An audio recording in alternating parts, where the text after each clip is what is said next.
Latest आरो गोदान मोनसे आपडेटआव नोंथांखौ गासिबो बरायनाय थालायबाय। जे बिटिसि सरकार एबा बिपिएफनि सरकारखौ लानानै दावराव देख्राम नार्जारि सार बिथाङा गोख्रों बाथ्रा बुंनायखौ जों नुदों। माने जे बिथांमोना जे बिथांमोननि बाथ्राया माने गोरोबलायाखै, माने मिलायलायाखै बिथांमोननि बाथ्राया। जे सोरबा सासेया मायबा बुङो, बेजों लोगोसे सोरबा सासेया बेलेग बुङो। स' माने बिथांमोना गावसोरनो माने डिसिसन लायो नामा, ना हाग्रामा महिलारिया हारसिंनो डिसिसन लायो?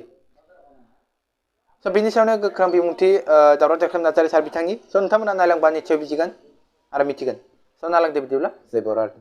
आरो बेजोंनो लोगोसे नोंथांमोना सोरबाफोर आंनि चेनेलाव गोदान फैदोंब्ला बेफोरबायदि आपडेट नुबाय थागोन नोंथांमोना साबस्क्राइब खालामना लाबानो जाबाय। स' आंनिफ्राय लाइक खालामना गालांबानो जाबाय। आंनि फार्स्ट गोदान चेनेल, नोंथांमोना अनसायोबा आं बेफोरबायदिनो भिडिअ बानायलांबाय थानो ट्राइ खालामगोन। स' नायलांदो बिदिब्ला जय बर' हारि।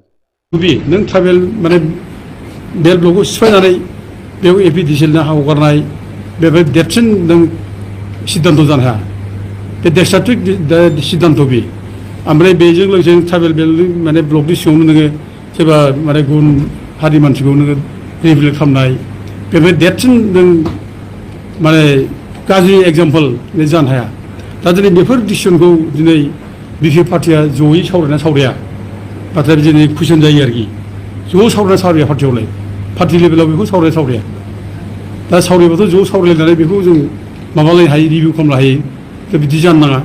दा बिदि जायाब्लानो जोंना माने बिटिसि सिटनि मानब गिदिर हाग्रामा महिलारिया गाव हारसिं डिसिसन लायो नामा? दा बिदि हारसिं लायोबाथ' बे बिराद भुल जागोन बियो। बिदि जानो मोना। दा गथिखे बेफोरखौ पार्टि लेभेलाव मोजाङै डिसिसन जानांगौ, पार्टि लेभेलाव सावरायनांगौ आरो पार्टि लेभेलाव सावरायनानै बेफोरखौ माने डिसिसनखौ लानांगौ। दा जों बेखौ खावलायहरो। दा जों दिनै माखासे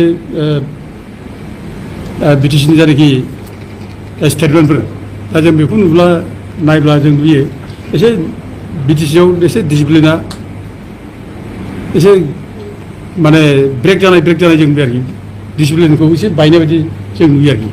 दाखालि मोनसे स्टेटमेन्ट होबाय इउटि सासे रेसपन्सिबल मानसि, बे बुंबाय जे टेटनि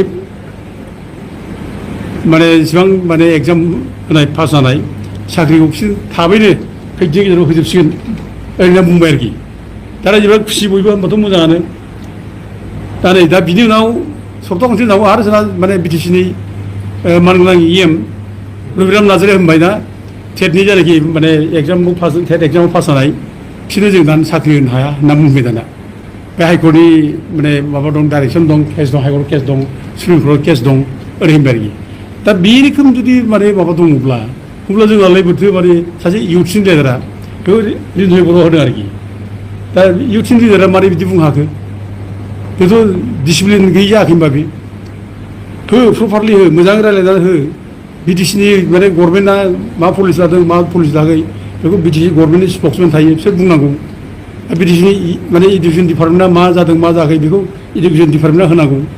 दा खिन्थु बेखौ होआब्लानो नों जुदि सोरबा सासे माने माबाया आनअथराइजलि जुदि होयोब्ला जुदि बे फेक्ट अरियेन्टेड जुदि जायाखैब्ला बे अब्ला बेथ' बदनाम जागोन ना। दा नै रबिरामा मोनसे खोथा बुंबाय, दा नै इउथनि लिडारा मोनसे खोथा बुंबाय। दा गथिखे बे बिदि जायोब्ला गाज्रि मोनसे समालसन जायो।